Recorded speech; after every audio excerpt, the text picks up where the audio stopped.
So I have been a student of the Dharma for much of my life. I like to consider myself a student of meditation.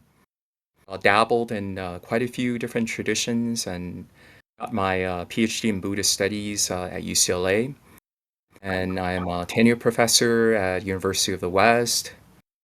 Um, in some of the office hours I've held where students hang out and talked about meditation, uh, they uploaded the video chats to YouTube. Otherwise, I primarily teach to a Chinese speaking audience. I do have a weekly Dhamma group that's held mostly online, even though we do occasional retreats. That's pretty much it, unless there are other specific things. Is it some specific lineages in Buddhism or Yeah, I am mostly trained in the Theravada tradition, even though I've had great interest in Chan and Tiantai and Tantra and so on. Yeah, but I'm otherwise primarily inspired by the Tide Forest tradition teachings. I have not had the privilege of ever visiting Thailand, so it was a matter of developing a sort of platonic connections with masters and who were primarily active in the early part of the 20th century. Yeah, that's where and my academic specialty happened to be in early Buddhist meditation and also in East Asian Mahayana.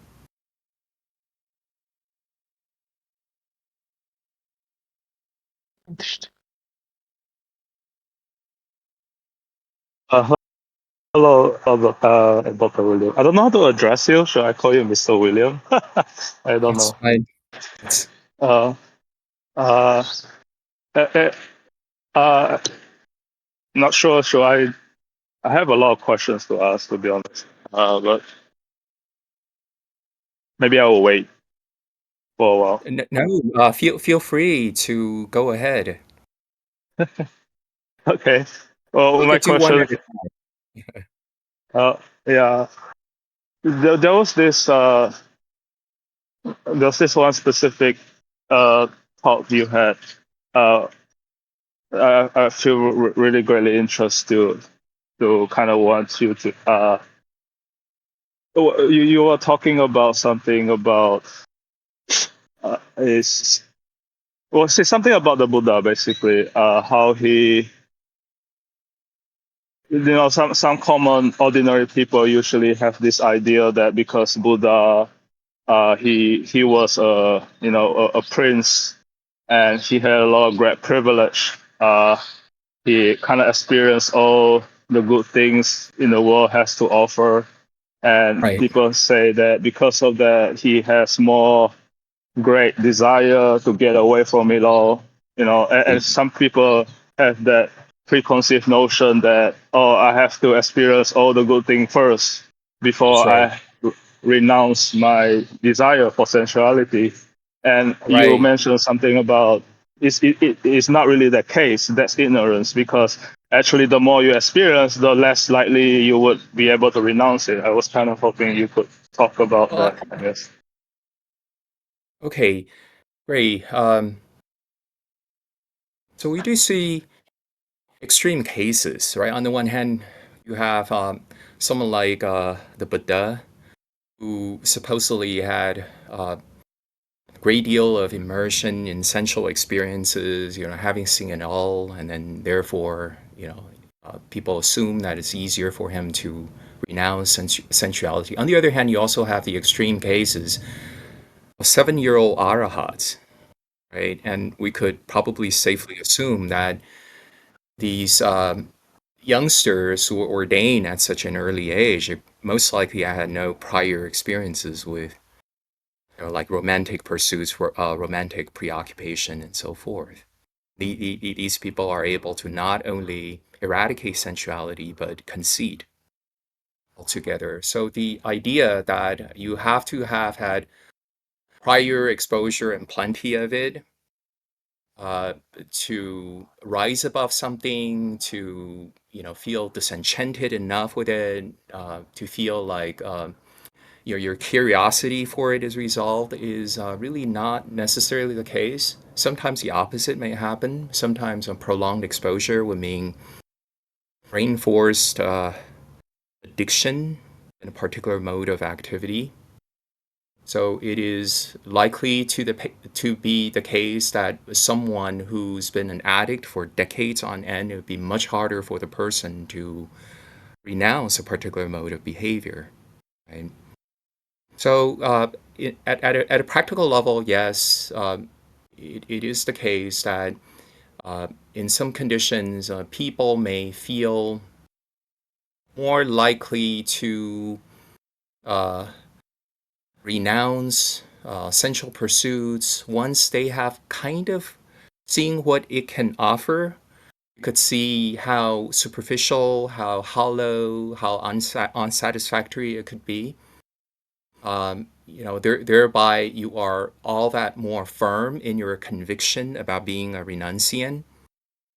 Uh, on the other hand, if we were to understand Buddha's teaching program as primarily a sort of ethical psychobehavioralism, which I believe it is, and you could really just straightforwardly place yourself in a sort of safe environment, and a physical environment that is conducive to spiritual cultivation in general, where you are shielded from the corrupting effects of sensuality, and you could basically reap the best of both worlds by, for example, feed yourself well with alternative recreation, right? So if in the case of you're being in a monastic environment and feeling very deprived, having this feverish preoccupation, curiosity for what the sensual realm has to offer, I would imagine that maybe it's not such a good idea to um, to follow that kind of model. Then in most other cases, if you have good teacher, if that kind of environment and your training involves feeding your mind well enough so that whatever curiosity you may have, whatever obsession you may have about sensuality is somewhat at least managed, and then that would be the ideal way to go.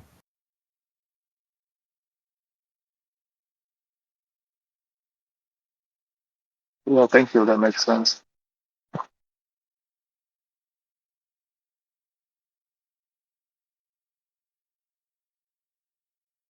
I heard in some Buddhism circle, like managing seems to be like something people try to avoid. I hear this a lot. Like it's not like managing feeling and whatever. I'm not sure I quite followed it. Are you saying that managing one's feeling is something that people try to avoid?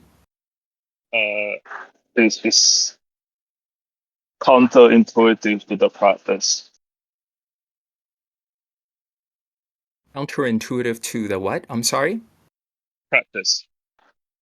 To the practice? Managing Yeah. feelings? Yeah. I hear that. How, At least how do you that's think my follow that? understanding. Why do you think that managing one's feeling is Uh, counterintuitive, or it's because somehow there's still, impediment to one practice? because it means like doing something with that feeling, right? There's still a lot of activities around it. Okay, so Uh, there may be different stages of practice, right? Initially,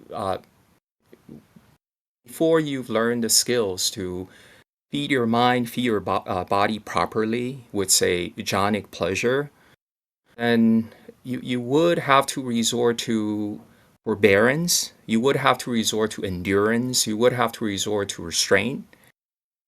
Something that is probably more forceful in nature. It doesn't feel very natural to you and may involve short term pain or discomfort. then if the practice goes in the right direction, then eventually that's not going to be the case at all. Part of the thing about gradual pacification of sankharas really entail learning to use the technique in such a way so that you're not just resorting to brute force, managing feelings. But in the beginning, like if you were to understand, say, sensuality as a sort of primordial addiction, and we assume that just like other mundane forms of addiction, way to eradicate it is to place it on some kind of extinction schedule. If you think that there's a way to decondition it, right, then that way, at least in the mundane context, would involve your not indulging, not partaking in the addictive behavior. This is one factor. And then the second factor is that while you are abstaining, you ensure that the abstaining is not just depriving yourself of the activity. There's a way for you to manage the urge, right? So to give you an example, one way to manage the urge is to make sure that your body is well settled in well-pervaded sense of ease and well-pervaded sense of relaxation. So if as you're abstaining and you're struggling and resisting and then just finding the whole process of extinction very painful, then it doesn't matter how long you abstain, the addiction simply will not be deconditioned. So the abstention part has to be complemented or supplemented by managing of the pain that is associated with urge.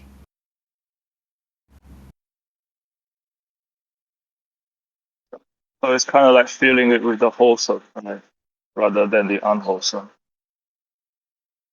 Feeling of the wholesome, did you say? Yeah. Feeling it with the wholesome as opposed to the unwholesome. Yeah, and maybe even more importantly, it's not about whether or not you're experiencing wholesome feeling, but rather you are relating to the feeling in a skillful way. And yes, there's something to be said about different kinds of feelings, and by tuning yourself to different kinds of feelings, some are more gratifying, some are more conducive to your being firmly established in a renunciant mindset, others are less so.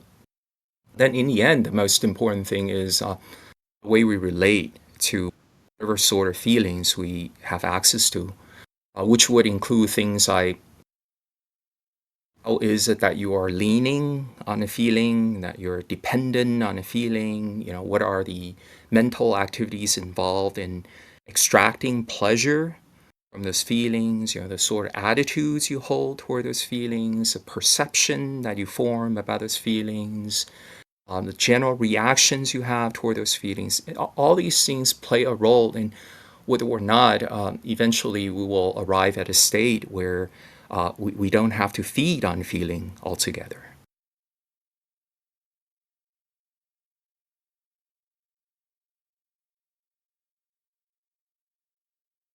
Thank you. Yeah. I'm gonna contemplate on that.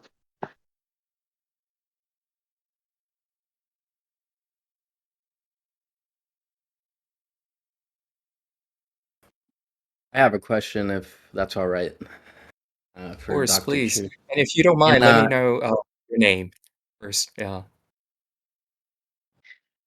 uh, in Dhammapada verse 1, and there's like this statement. It's the mind is the forerunner.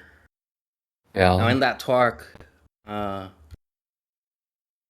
it says that 30,000 bhikkhus attained arhantship. If you could comment on why you think that is arhantship been more grandiose in the sense of it's harder to attain, or was the talk clearer? Or Okay. what are the differences between today attaining arhantship and maybe being receiving talk from the Buddha. Thank you. Sure.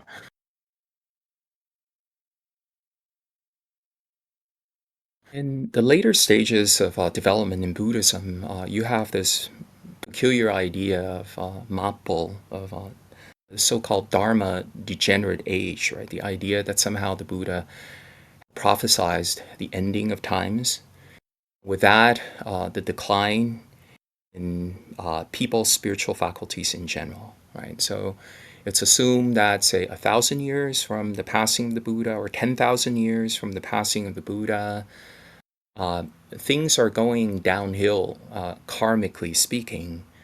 So much so that people either are just unable to practice, right? Unable to enter into jhanas, unable to attain fruitions, unable to even be respectful towards, receptive to the Dharma. This kind of idea really doesn't hold much water. So we're pretty certain that the historical Buddha had nothing to do with this, quote unquote prophecy, which is something that's put into his mouth. So in early suttas, you don't run into this idea that somehow the future is fixed and the Buddha was omniscient and therefore he was able to predict, exactly, how many years from now, the spiritual caliber of the people, the general state of affairs, and so forth. And that makes it meaningful for us to put in effort to preserve the Dharma as a lineage, to preserve the Dharma as an institution. If indeed everything is predetermined, is fixed, is going perfectly according to the supposed prophecy, then there's no point in the Buddha putting in so much effort in ensuring institutional robustness of a Sangha, right? Seeing to that the right precepts are in place, and the teachings are passed down in a way where the integrity of that teaching can be preserved. So I don't believe that in terms of spiritual caliber, spiritual temperaments, karmic tendencies, and so forth, that we in modern times are any, say, less capable of undertaking the teaching than, say, the first generation disciple of the Buddha. So coming back to what you were asking earlier, then how do we account for these anecdotes, these accounts of disciples attaining fruitions left and right as soon as the Buddha opened his mouth? So there are actually quite a few different things that we can say about that. The first has to do with the first has to do with what is known as literary criticism in religious studies, and so as a religion evolves, especially in the case of Buddhism during the time of King Ashoka, it's really becoming a institutionalized religion, and it's in either implicit or direct rivalry with quite a few other religions, all of which were sponsored by King Ashoka. And that was really the time when there was all sort of incentives, all sort of agendas on the part of Buddhist compilers to portray the religion in a certain light, right? And this may involve, like implicitly making the Buddha as a, like a super effective teacher, or that his teaching is just so miraculous that all it takes is one single sermon for people to attain the supramundane. So there's one layer, right? One layer of what we see. This is one layer of what we see with regards to this phenomena that you're talking about. At the second level, the Buddha lived in a time where renunciation culture, the so-called shamana culture, was prevalent. We like to think that, oh, like Buddhism is so unique and is just like unparalleled, and in some way the Buddha was such a genius. He kind of invented the wheel from the grounds up. But when we do comparative religious studies, we see that Buddha really operated in a Upanishadic informed culture. A lot of people would, even before they're meeting the Buddha, would readily acquiesce to the idea that craving is the problem. In other words, the Buddha was not the first teacher in ancient India to have identified craving to be the cause of suffering. Quite a few other teachers did, right? Including Upanishads, including a lot of the so-called Brahmanical literature.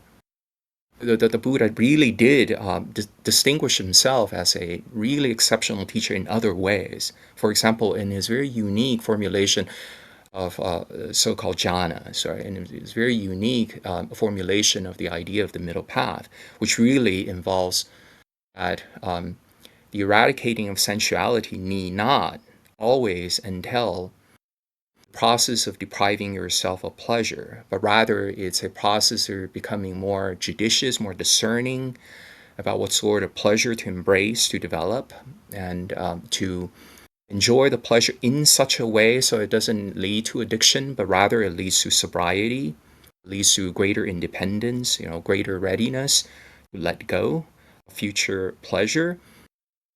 And so quite a few these so-called wonders, right, the so-called Brahmins, so-called shamanas of other faiths, when they met the Buddha, they were already deeply steeped in that renunciation culture.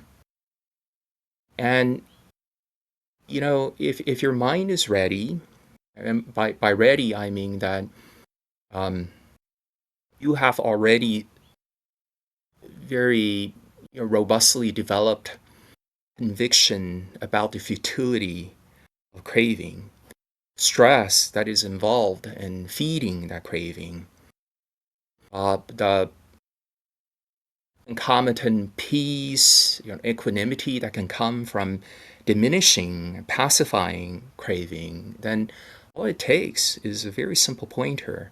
I mean, I am of the opinion that even in modern days, I've encountered people who've had virtually no background in Buddhism, right? But then they're of such a mindset or karmic predisposition. As soon as the problems with craving is shown, as soon as this other transcendent dimension of the deathless is pointed out, that's all the person needs. I mean, he doesn't need, like radio theoretical background, learning from the grounds up, everything about the Four Noble Truths and so forth. It's just something that reaffirms his initial disenchantment, his initial dispassion, and he's already had faith in that, and all it takes is for him to become even more full-heartedly abandoning himself in that conviction. That's all it takes for a person to attain the supramundane version. So there is that level too. And of course, like given that the early Buddhist teaching was largely passed down through, kind of oral mnemonic culture, a lot of the pedagogical details have to be bridged. They have to be simplified so that it could be transmitted in these little easily memorizable episodes or anecdotes. I mean, you don't want to put in a sutta all these overly detailed information about, okay, well, this is the fourth time that this disciple has met the Buddha, right? And on this fourth occasion, this is the final kind of like blockage in the mind that he's removed, and therefore he was able to penetrate Dharma. You would most likely give a more streamlined, pared down version of what's happened. So that's another layer.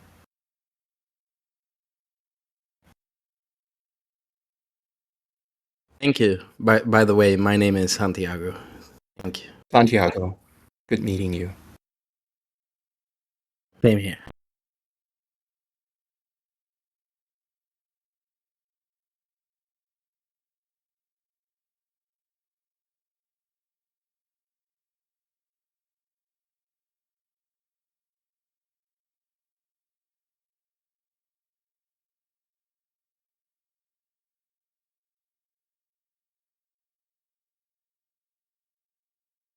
I'll shoot.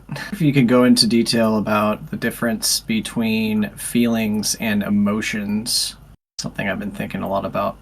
Okay. Right. So technically, feeling belongs to the second of the five aggregates, right? The Vedana aggregate. Right? Whereas emotion is way more complex. You could argue that, emotion consists of all five. Right? You could argue that. So when you look at so-called feeling, feeling is simply the hedonic hue or the feeling tone of a sensation. Right? So according to the suttas, in an act of seeing, in an act of hearing, all the way up to an act of thinking, there may be pleasant or unpleasant or neutral tone to it. So that's the feeling part. Emotion, on the other hand, may involve, for example, perception. You have to be able to hold certain perception of the person that you have that emotion, for or with. Right? Maybe it involves yourself or another person. And also, emotion is something that needs to be sustained. It's much less effervescent than feeling. Feeling is kind of like, as soon as it rises, it fades away. Right? But then emotion, for it to be meaningfully called emotion, it has to enjoy at least some duration. And that requires renewal on our part. That requires sustainment on our part. And so you have to stay mad, for example.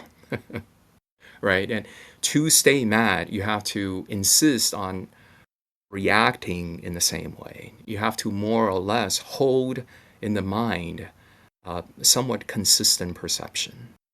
Yeah. So it's a once again, it's a complex phenomenon. It's an aggregate phenomena, and that involves all five aggregates. Got it. Thank you.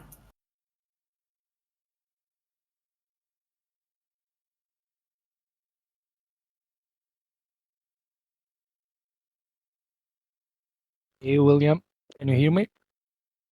I can hear you fine. My name is Karwan, by the way. William, can you Arwan. maybe talk a little bit about jhanas and especially the first jhana and what do you think is the most Yeah. effective way to achieve it if it is possible? Okay. Yeah. So it's meaningful to differentiate between the so-called commentarial tradition and the Siddhanta tradition. In other words, jhanas presented in the commentaries versus jhanas presented in the suttas are actually vastly different. So in the commentarial traditions, the jhanas are largely a concentration practice. It involves your manipulating your breath a certain way, manipulating attention a certain way, staring at a kasana, or fixing your attention at your nose tip, at your navel, some arbitrary stable object for a long period of time. It's a sort of exclusive attention. And so it has no ethical dimension to it, meaning that you can be a completely unethical person, right? You can be a person who has no intellectual assent to right view, to the Four Noble Truth, and then it will not necessarily hinder your ability in developing concentrative skills, right? It's just like basketball players, some calligrapher, they can really just zoom into a single pointed sort of activity to the exclusion of all the other sensory data. But that's largely the way jhana is understood in the commentaries, and because of its one-pointed nature, it's said to be completely incompatible with vipassana, with insight, with any sort of investigative activities one can carry out. You have to, according to the Visuddhimagga, come out from the jhanas and go back to quote unquote the axis concentration, the upachara samadhi, before you can say undertake satipatthana. Suttas, on the other hand, says that the content of the jhana is satipatthana, Okay? And so, as such, you can think of jhanas as satipatthana practice to the point where the five hindrances are no longer bothering the practice. And you can understand that the satipatthanas are practiced in such a way that you are feeling fulfilled by satipatthana. In fact, it's much more useful to think of jhana as renunciant mentality stabilized. Okay. So all the suttas, descriptions about the jhanas, virtually all of them are equally applicable to what the suttas say about becoming a monk, becoming a nun. So becoming a monk is said to be an exit from a dusty path, right? You choose to become a monk because you see the oppressive nature, stressful nature, the feverish nature of sensuality. And you are able to kind of gain a breather having become a monk. In jhana too, it's exactly the same description. And jhana is a direct function of right view. Jhana is not just a concentrative state. This is why in the early Buddhist tradition, what sort of people can easily attain jhana? Stream enters and above. These people are already in a state of mind where they could readily relinquish. Maybe the occasional lingering nostalgia for what sensuality can offer. And you ask whether or not jhana is attainable. Absolutely, right? It's not easy because you have to live a certain lifestyle. You have to, ideally, you want to be in a kind of physical environment where you don't have to expend all your energy in performing a social task, in fulfilling the responsibility of a persona, for example, and so that you are able to actually enjoy leisure to your heart's content. It's in solitude where you're able to really be able to relax very deeply, relax even from all the subtle psychological measures are needed when you're in a social setting. And you have to be someone who enjoys fewness of desire, fewness of duties, fewness of affairs. For most people, when your lifestyle is characterized by those three principles, you feel bored or you feel missing out. On the other hand, someone with a right view, living according to those three principles, he could wholeheartedly embrace ease. He could wholeheartedly embrace the fact that there's nothing to do, and then yet the mind is perfectly contented. And the body is able to settle into a kind of sensation that's unique when the body is not burdened by obsession. Okay, so in other words, for a typical person, the body is not a source of pleasant sensations because it's being weighed down. The nervous system is being weighed down by worries, by hankering. These are the grossest manifestations of craving. So if you think about craving as occupying a spectrum, right, the subtlest kind of craving is called conceit, the I am conceit, which is only to be eradicated at the level of arahanthood. And at the grosser end of craving is sensual craving. Right? It's a unique kind of craving where the mind feels hungry or some kind of sensory experience, and so hungry, in fact, that the mind becomes agitated or bored or impatient or yearning, and and so on and so forth. And of all the gross manifestations of a hungry mind, the grossest are worries and hankering. Right? Hankering here meaning sort of mental hunger. You're so hungry for an experience that you're restless. You're not content. And for ordinary people, when they don't have access to very specific pleasurable feelings, and they feel bored, and so their immediate reaction is to turn on the television, like to surf the web, to call someone, and so forth. Whereas another individual, a jhana practitioner, will be able to recognize a very special kind of equanimity, a very special kind of pleasure that is born from you're taking a vacation from worry and hankering. This is why first jhana is described as pleasure born of seclusion. It is not a pleasure born from your staring at something. It's not a pleasure born from concentration. And second jhana, sometimes translated as pleasure born from concentration, that's actually not a very good translation. It's actually pleasure born from pacifying vitakka and vichara, right? And so it's pleasure born from composure or something to that effect. Okay, and so you have to understand that first jhana is primarily a function of your learning how to be contented, and then feeling thoroughly fulfilled, even as you are practicing the path of dispassion. Okay. So once again, I go back to what I said earlier, right? The Buddha was not so different than the other contemplative teachers in having identified craving to be a problem, and having identified dispassion to be the path, vairaga as the path.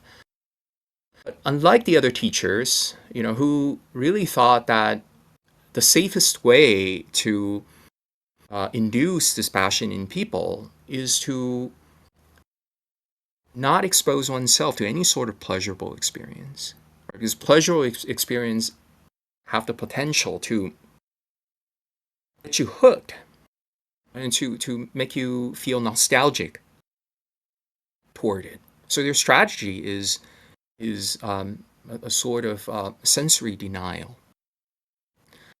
The Buddha, on the other hand, recognizes that when you're on the path of dispassion, you actually experience pleasure. And so mentally speaking, you could feel very inspired.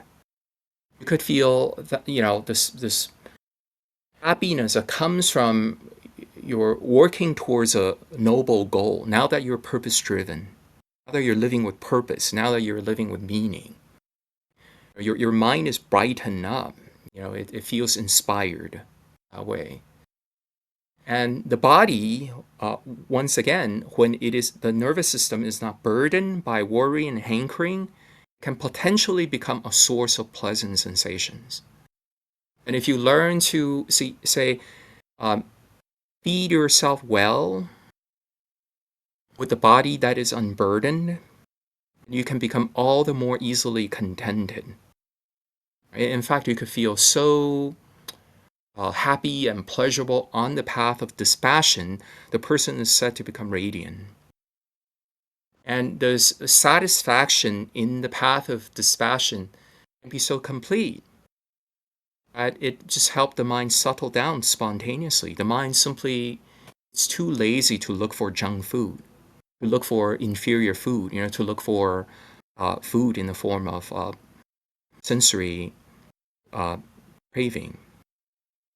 You see, so once again, jhana is a function of right view, of renunciation, values, how much you are contented or feeling fulfilled about being a monk. Maybe not necessarily literally, physically, right? But just living a renunciant life and you're happy about it. Yeah, very well said, man. You have a very nice way of speaking. I like that. Thank you. So for the first jhana, would it be, let's say, for example, I just lay down in bed and I will say, I will just do nothing and like literally do Okay, nothing. all right. So most people think of entering into first jhana as involving some kind of special technique. Or we're just going to manipulate the breath, manipulate the attention, and manipulate the body in a certain way, and then repeat the same technique mechanically over and over again, right? And then somehow, magically you will go into something really profound. But the way to go into first jhana, as is described in the suttas, really is a dynamic approach, meaning that especially at the beginning, there's quite a bit of adjustment, and so we're talking about a range of activities that you're performing, and so on the one hand, you want to become more and more clear about the drawbacks of sensuality. You want to become more and more sober about why sensuality is such a tiring bombardment, such involves so much exertion, and for such superficial return, for such meager delivery of pleasure. You may walk in the nature and you see, I don't know, like a hummingbird hovering, right? Most people will go, oh, hummingbirds are so happy, they're darting about carefree. But when you look closely, hummingbirds are um, flying from one flower to the other because they're always at the verge of starvation. They're always hungry. They're driven, by aspiration, right? If they stop feeding for a short while, they're going to literally die starvation. And that's kind of like the way living beings behave in the essential realm. If they're cut off from their supply, even for short periods of time, and you see, how much they're tormented, how deeply bored they are, how depressed they become, how empty they feel, how insecure they feel about themselves. And so this is why they're busy all the time. There are the sankharas involved in the central realm is one where you need to do a lot or a little bit of return, right? So you're very, very clear about this, right? And you're investigating your experience, you're examining closely the mode of sensuality, and there's like a resolve on your part that, I don't want to get tangled up with this, right? I don't want to, like just waste my existence away chasing after stupid pleasure. Okay? So on the one hand, there's the pushing part, right? So more and more determination about leaving behind that quote unquote busy activity, the feverish activity, right? The obsessive, passionate activities. On the other hand, initially you're experiencing some maybe very modest amount of equanimity, inner peace, and so forth. You don't want to dismiss it. You want to respect it. The way the Buddha teaches involves using the principle of behavioral reinforcement a lot. And so as you begin to gain a little bit of jhana experience, a little bit of inner peace, equanimity, what do you want to do about that? You want to develop confidence about it. You want to learn to delight in it, right? You want to learn to appreciate it. You want to revere it, respect it. Right? You want to treat it as your dear home. You want to go back again and again, right? And you want to make sure that as you go into it, that you are fed by it in a more pervasive, thoroughgoing way. You're not just like sipping a little bit, but rather your whole person is basking, is immersing in the pleasure. You could do all these things, and so that you become more sensitive to this, what is initially very sublime, very subtle, sometimes elusive type of pleasure. And as you become more familiar with it, as you become more confident about it, as you incline more towards it, it will deepen. It will, become something even more enveloping. It will become something even more satisfying. Okay? You want to ensure that the greatest obstacles are removed. And typically for most people, the greatest happiness, the greatest impediments to your being able to enjoy simplicity are worries and hankering. Right? Now, a lot of meditators will go, okay, when I meditate, I put aside worry and hankering. Okay, that's fine, but you want to do so in such a consistent and meticulous way, so that in the background of your mind, there's not a whiff of worry. For most people, before they're properly trained, for this particular moment, you may feel like, there's not much is going on. I'm not worrying. Right? There's no worry in the mind. If you look closer, chances are you're likely to sniff out a whiff of worry. There is a sort of amorphous, nebulous worry kind of in the background. There's a tiny bit, maybe there's a tinge of hankering in the background where you are eager to be somewhere, where you are, like reminiscing about, a past event, where you're kind of longing, hoping for something nicer to happen, to replace, to supplant the present uneventfulness. You see, and these tiny mental movements, they really matter a lot. They're the biggest happiness killer, according to the And Buddha. that, of course, not only the moments that you are meditating, but basically the whole day. That's right. That's right. So it's much more useful to think of jhanas as a lifestyle. Okay.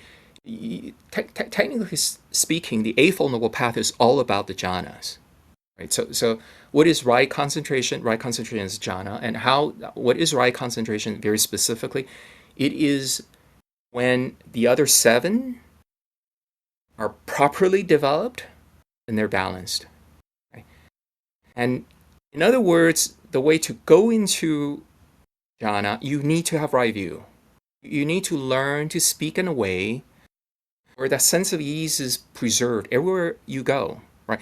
Whatever you say, you ensure that the motive behind your speech, the manner in which your speech is delivered, right, the audience's reactions, and so on and so forth, they don't undermine this thing that you're trying to protect. And this thing that you try to protect may be, say, for example, a sense of fullness, sense of inner fullness. So your mind is happy being here rather than always yearning for something far away.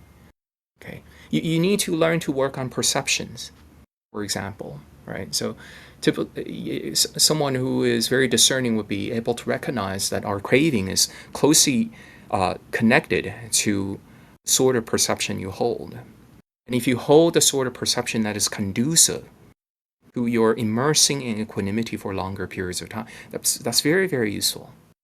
Right? You want to be able to, ideally, be in a line of work that will not, render you just completely exhausted at the end of the day, or make you toss and turn in the middle of the night, thinking about stock performance. And I'm not saying that, if you're a stockbroker, there's no way for you to practice meditation. I'm not saying that, but I am saying that if you have a choice, you are a stock. I am.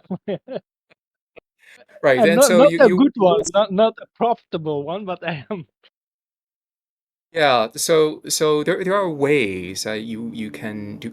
I mean, you don't need to have a perfect recipe, right? But you do want to optimize the recipe just to, um, you know, make the odds of your becoming established in jhana better.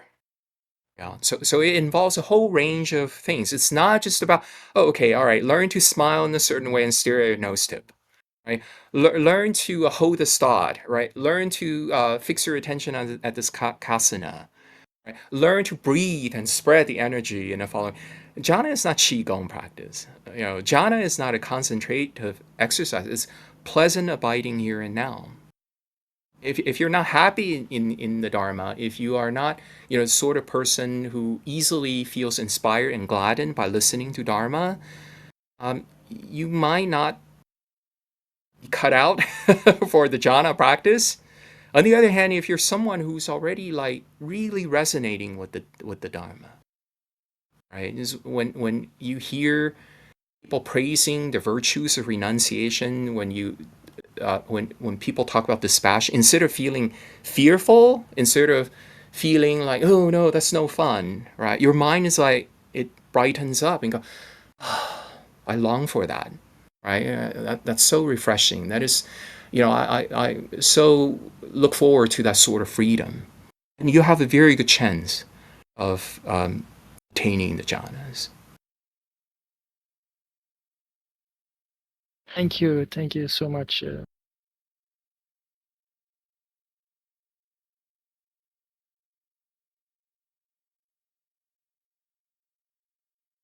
Okay, well, it's almost 6. I am open to, if you feel like enough for a day, we could, pause at this point. If you have more things on your mind, feel free. I don't mind, maybe staying for another half an hour or so. Yeah. Well, So, to you. Mhm. um, so what do you do when you find a small, like a very subtle pain or hindrance, like a past or future or Yeah. subtle That's cravings? yeah. Okay. So the way the Buddha trains is, he asks you to work on the grossest hindrances first. Okay. And so let's say that there is this very gross hindrance that's just handicapping. Let's say I am a person who is suffering from major depression. So depression would be my biggest thing, and then it would be the first I should tackle. On the other hand, it could be that I'm obsessive compulsive, or it could be that I'm just so perpetually neurotically agitated. That would be the biggest hindrance to tackle.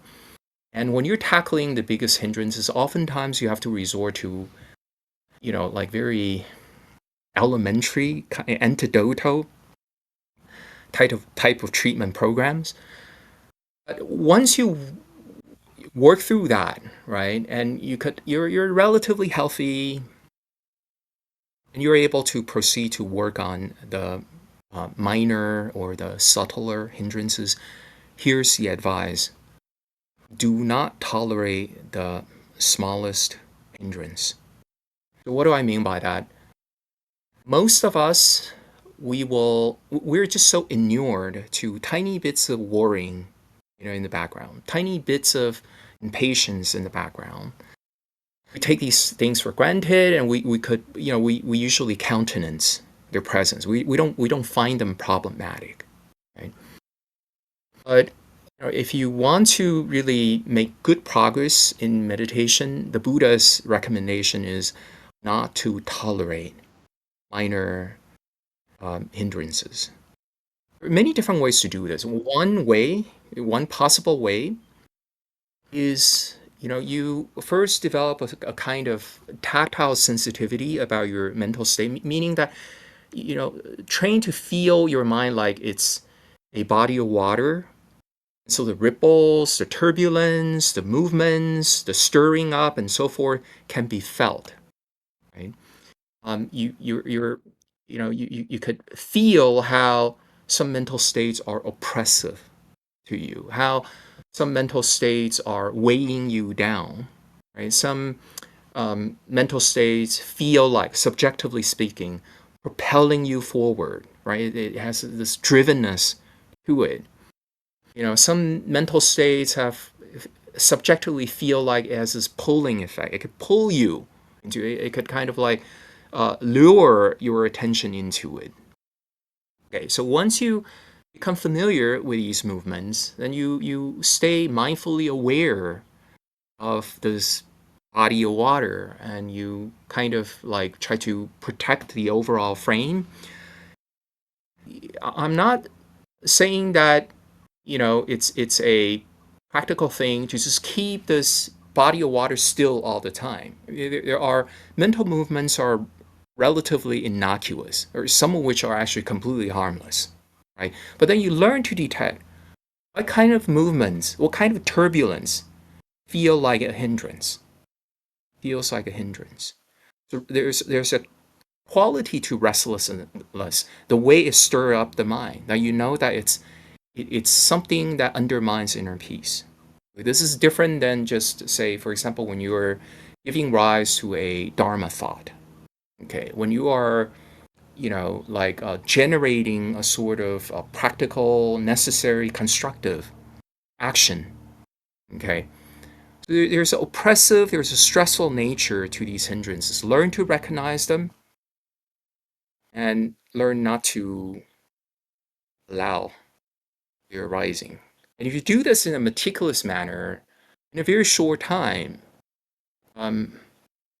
your mind will quiet down, right? And the mind can become so quiet. It's kind of like it's disappeared altogether, right? It's kind of like, fish in the water. Fish is only aware of the water when the water creates friction, when the water is turbulent and so forth. If fish are swimming in perfectly still water, right, and it's not creating any sort of friction, then fish can become forgetful about the presence of water altogether. Yeah, I'm noticing like this kind of constant stream of um it's not a thought, but a constant kind of stream of very subtle craving or dissatisfaction. Like even when I'm Yeah, like in yeah, nature very or good, something and looking at very good. something Yeah, nice, and there's a little part of me that's like, oh, this could be a little bit better though. And yeah, yeah. the more You're actually the more hitting I on get into the something. mind, the more I notice it. And the more I notice it, the more I'm like, oh, it's like more That's very, noticeable, very, more very good. amplified than before. You're hitting on an issue that is very closely connected to jhanas once again. So in a lot of meditation traditions, or even in the contemporary, Theravada communities, people talk about the way to go into jhana is by producing these special type of pleasure. Right? There's a trick, there's a technique you do, so that the pleasure will become more intense. My advice is instead of thinking of increasing or making intense some pleasure, focus on the removal of the hindrances. The surest way to attain happiness is to remove unhappiness, as opposed to manufacture happiness. The mind is a very funny thing. For as long as you're not weighed down, you're not bogged down by unhappiness, you will naturally be happy. Even though you may not necessarily describe it as happiness, it's a pleasant thing. When the mind is just not disturbed by any unwholesome, unskillful states. Instead of thinking that, okay, I need to have this amount of pleasure present for it to qualify as jhana or for it to qualify as me being happy, right? Just work on ensuring the unskillful mental states, the ones that you pointed out, are meticulously removed. You want to learn techniques in such a way so that the removal process will incline towards effortlessness, meaning that you will not just always rely on brute force. You will not always just rely on, oh, go away, or repression or forcing something down, right? But rather, you are just becoming more sensitive about the body of the water.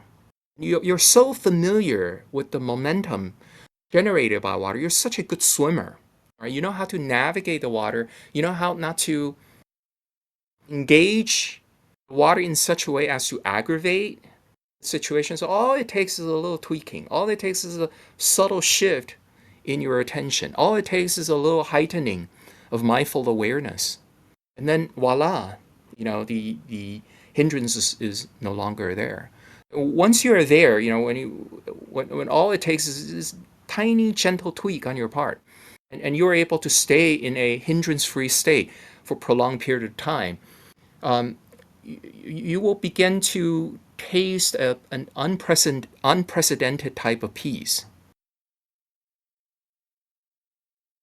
So if I'm working and removing, for example, the craving, I'm noticing where it is, where it's located, and I guess Very good. letting Yeah. it settle or removing the desire Yeah, to actually, live it. yes. Okay, so notice craving as a kind of sankhara, meaning that it's palpable. It can be felt, right? Yeah. Um, sometimes it feels like a momentum, right? It feels like drivenness. Maybe it feels like, I don't know, the mind sticking its head out, right? It feels like, if you were to liken the mind to a walking person, it's like this person is always walking with his head tilted forward. He's not walking in an upright manner, right? The person is in a hurry and the head is sticking out in anticipation of something. Right? You could feel that the mind is not settled. Okay. And what I have just described, if you're able to feel that, recognize the stress, right? Recognize the exertion behind craving, develop this enchantment towards it. This is simultaneously a path to jhana and also the path to the fruitions. In fact, the suttas talked about the jhanas as the path leading to fruition, right? You don't need vipassana. You don't need, something special. Jhana itself is liberative, is leading to the supramundane fruition on its own. Mm. Okay, thank you. Thank you. I have a quick question on. I was just thinking about. Well, this is not my situation, but what about for some people that they are living in, I don't know, in the country or whatever that's not conducive to the um Yeah, not conducive to the jhana practice. Like, is the right. proper way of like removing Yeah. is for them to get out and Okay. So I am of the belief that where you find yourself at, right, that's where you can practice. So yeah, on the one hand, you could be so fortunate to be, say, for example, a monk in the most ideal sort of monastic environment. Everyone's there to help you out, right? The physical environment is set up in such a way that makes the practice, like very smooth and so forth. But on the other hand, you could be, I don't know, like a householder who's stressed out, who has to deal with really evil people, right? Or people who are causing you a lot of headache and so forth. You want to learn to cultivate a kind of wisdom, a kind of equanimity, and a kind of endurance so that you can render the inconvenience, the suffering meaningful. Okay. And in the suttas, the Buddha did talk about there are fundamentally two paths, right? One is called the pleasurable path. And this is the one the Buddha highly recommends. This is the one where you turn your satipatthana practice and your physical environment into one where it makes pleasant abiding here and now for you. So your practice is sweet in the beginning, sweet in the middle, sweet in the end. Right? You move from happiness to greater happiness to supreme unconditioned happiness. Every part of the way can be just like pleasant. You don't feel pride. You don't feel like you're missing out on fun. On the other hand, there's a path called the ascetic path. Right. This is the one where people don't do um, jhanas. This is the one where they resort to maybe ascetic practices. They lead an austere lifestyle. Um, this is doable too. You're probably familiar with this little episode where Buddha met up with Mahakassapa when Mahakassapa was in his old age. And the Buddha basically asked him to gave up on his solitary and ascetic practice, right, and to move with the Buddha to Nandapintaka's park, right, where amenities are provided for, where Mahakassapa would be able to sleep in a comfortable bed, and and so forth. And Mahakassapa, in a not so polite way, declined. Right? He basically says something to the effect that, "Oh, I am of such a spiritual caliber that if Buddha was not born, at all, right, did not appear in the world, then I would still manage to become a Jika Buddha or solitary Buddha, right? And fortunately, the Buddha has appeared in the world, and that just expedited my attainment. Right? It's not a necessary ingredient in my spiritual attainment. So that was Mahakassapa's way of telling the Buddha to mind his own business. Right? And Mahakassapa, in many ways, I mean, he embodies that ideal. So don't feel dejected, don't feel distressed, don't feel like, oh, I am a person of such bad karma. Look at me, woe be me. I live in a country, in a world, in a kind of social setting. It's the very opposite of the ideal monastic situation. Don't feel discouraged.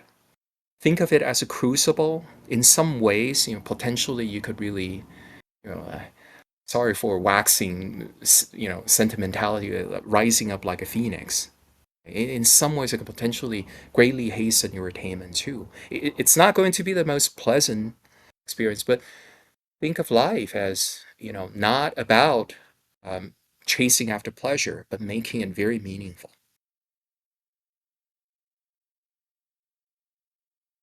It's almost like the idea of making it meaningful in itself is the right mode of living to first jhana. Yeah. So when you look at attitudes like the Brahma Viharas or metta, which is oftentimes problematically translated as loving kindness, it actually just means something like have a non-harmful, constructive attitude towards suffering.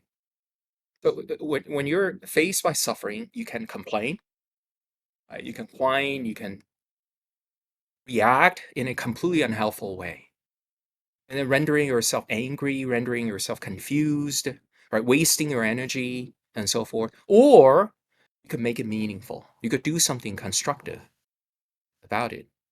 And if we want to learn the technique to rise above suffering, this is key. This is absolutely essential. Faced with suffering, when facing suffering, you don't fall prey to confusion, to blind reactions, to needless, complaints and resistance and so forth.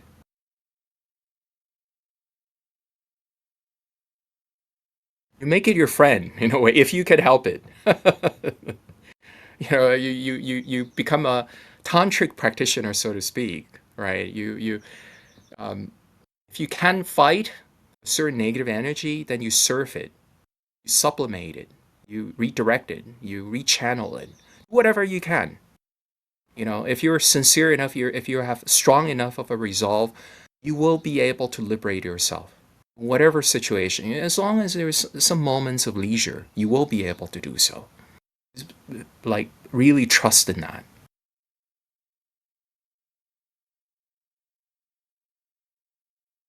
Thank you. That really resonates a lot.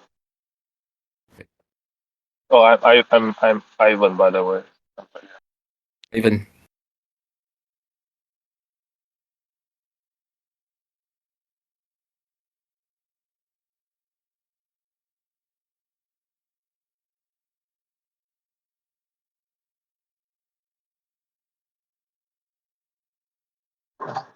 Do anyone else has any question?